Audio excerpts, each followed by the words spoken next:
Osteoarthritis का मतलब है घुटने की हड्डियां खराब होना। सर्जरी हमें तब करानी है जब हमारी क्वालिटी ऑफ लाइफ कंप्रोमाइज हो रही है। मरीज का चलना फिरना सेकंड डे से यानी सर्जरी के अगले दिन से शुरू करा दिया जाता है।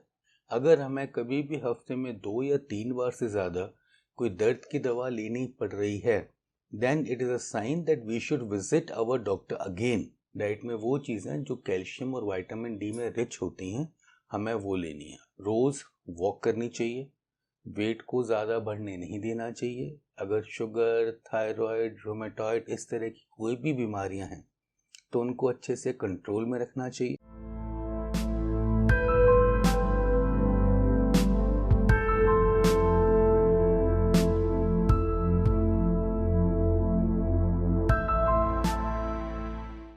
हेलो दोस्तों, मैं दीपा मेहता स्वागत करती हूँ आपका फोकस चैनल के बॉडी क्लॉक प्रोग्राम में।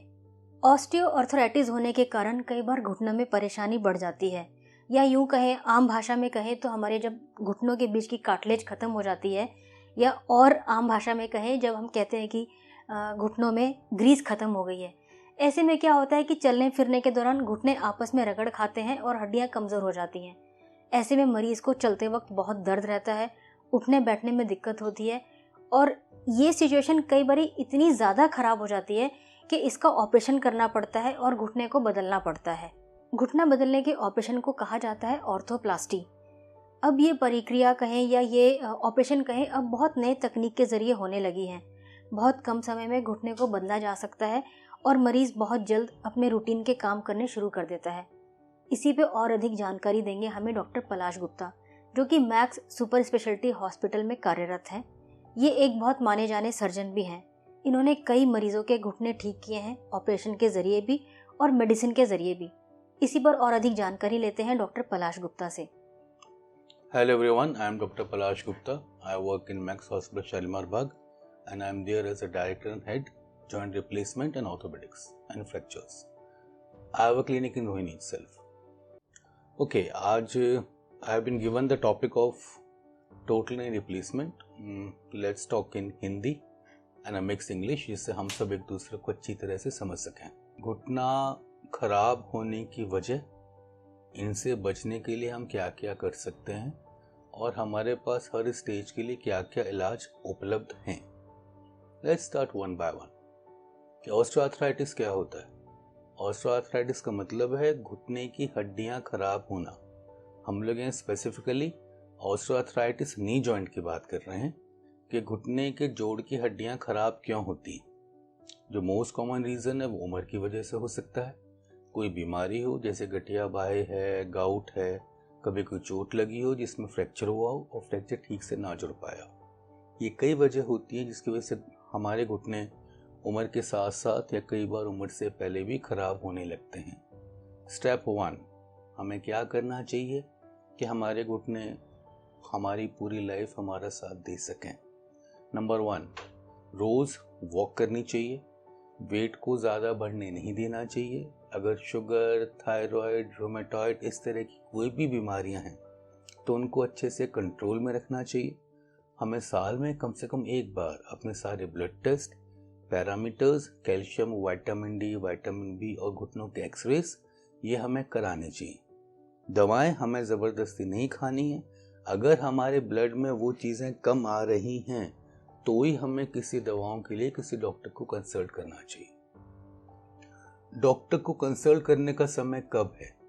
डॉक्टर से कंसल्ट करने का समय तब है जब हमें चलने के बाद दर्द महसूस होने लगे, हमें पैर में खटखट की आवाज़ ज़्यादा आने लगे, या फिर हमें रात को नींद आने में दिक्कत होने लगे। These are the early signs जब हमें डॉक्टर से मिलना ही मिलना चाहिए। डाइट में क्या लेना है? डाइट में वो चीज़ें जो कैल्शियम और विटामिन डी में रिच होती हैं, हमें वो लेनी है। अब हम वेजिटेरियन हैं या नॉन वेजिटेरियन हैं, उसके हिसाब से हम अपनी चीज़ों को सॉर्ट आउट कर सकते हैं। दूध और दूध से बनी चीज़ें are a very good source of calcium. Now coming to कि हमें दवाइयाँ कब तक लेनी हैं और क्या क्या लेनी है। इट्स ऑलवेज बेटर कि वी कंसल्ट अवर डॉक्टर। हमें दवाएं ये नहीं करनी कि मेरा कज़न या मेरी मौसी ने ये खा रही थी तो मैं भी ये खाऊंगी, या मेरी केमी शॉप ने ये बताया है तो मैं भी ये ले लूँगा। Please consult your orthopaedician.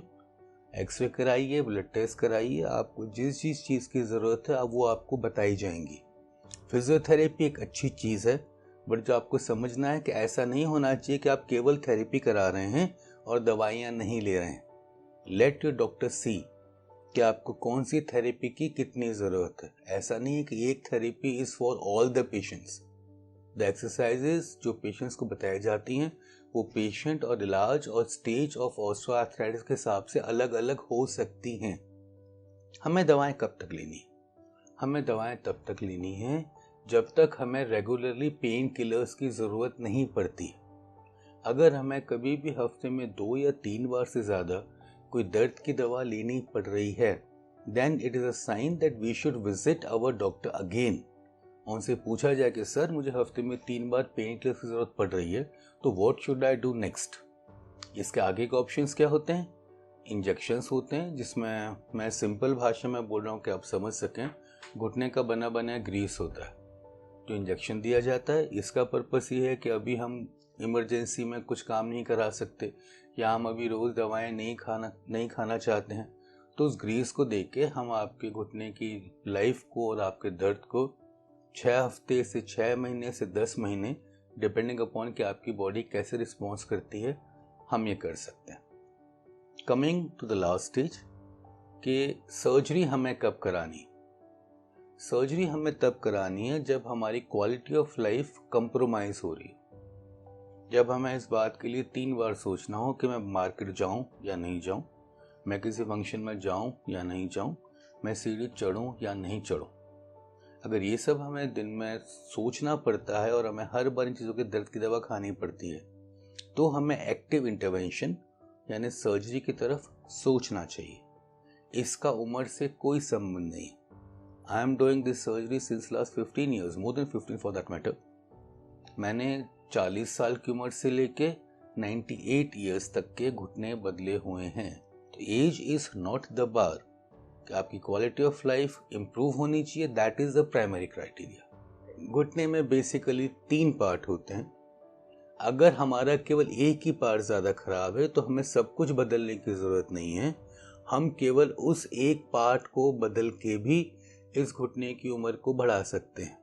जब इसको यूनिक कंपार्टमेंट बोला जाता है। इस सर्जरी को करने में समय बहुत कम लगता है, इसमें खून का लॉस बहुत ज़्यादा कम है और इसमें चलना फिरना बहुत जल्दी शुरू किया जा सकता है। बट अनफॉर्चुनेटली, दुर्भाग्यवश, हमारे पास हिंदुस्तान में मरीज इस स्टेज में आता ही नहीं। हमारे पास वो तब आता है जब वो सारे के सारे कर्मकांड कर चुका होता है और जब उसको पास सिवा हमें उस घुटने को पूरी तरह से बदलने की और कोई ऑप्शन नहीं बचता। तो हड्डी के जो पार्ट खराब है उनको शेव करके एक आकार दिया जाता है। This is the thigh bone, this is the leg bone, ये जॉइंट था।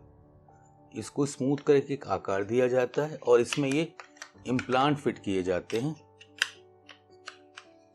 जिससे हमारे घुटने का गैप दोनों तरफ बराबर हो जाए। शुरुआती समय में जो मॉडल्स थे या जिस तरह के हमारे पास इम्प्लांट थे वो 7 से 10 साल की लाइफ के माने जाते थे, पर आज की डेट में ज़्यादातर घुटने जो हमारे पास हैं वो 25 से 30 साल आराम से चलते हैं। इस ऑपरेशन में करीब 30 मिनट से 60 minute depending from surgeon to surgeon एक घुटने में समय लगता है। मरीज का चलना फिरना सेकंड डे से यानी सर्जरी के अगले दिन से शुरू करा दिया जाता है। सीढ़ियाँ चढ़ना उतरना 3 to 4 डेज में प्रैक्टिस शुरू करा दी जाती है। पेशेंट को अपने नॉर्मल रूटीन में आते आते 3 से 4 से 5 हफ्ते का समय लग सकता है, depending upon the weight of the patient and associated conditions of the patient. इसमें सब कुछ अलाउड होता है सिवा एक चीज़ के कि हम कहते हैं आप ज़मीन पर मत बैठिए और ऊँकड़ू होके मत बैठिए। आप आलती पालती मार के पलंग सोफे में बैठ सकते हैं। ज़मीन पर बैठने से या ऊँकड़ू होके बैठने से ऐसा नहीं है कि इस घुटने का डिज़ाइन आपको अलाउ नहीं करता, अलाउ वो करता है, पर ये करने से घुटनों की उम्र कम होती है। तो अननेसेसरी ये चीज़ें ना हो, इसीलिए इसको मना किया जाता है। जब हमें कहीं जाने में या किसी फंक्शन में या सीढ़ी पे चढ़ने से पहले सोचना पड़े या आपको अपने पैरों के दर्द का एहसास हो तो आप इसको नज़रअंदाज ना करें। डॉक्टर को ज़रूर दिखाएं।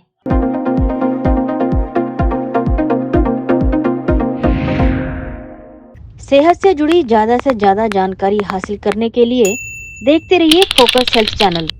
किसी खास जानकारी के लिए कमेंट करें। फोकस हेल्थ चैनल को सब्सक्राइब, लाइक और शेयर करना ना भूलें। इसके साथ ही बेल आइकन को टच करें ताकि समय पर आपको सभी नोटिफिकेशन मिलती रहें।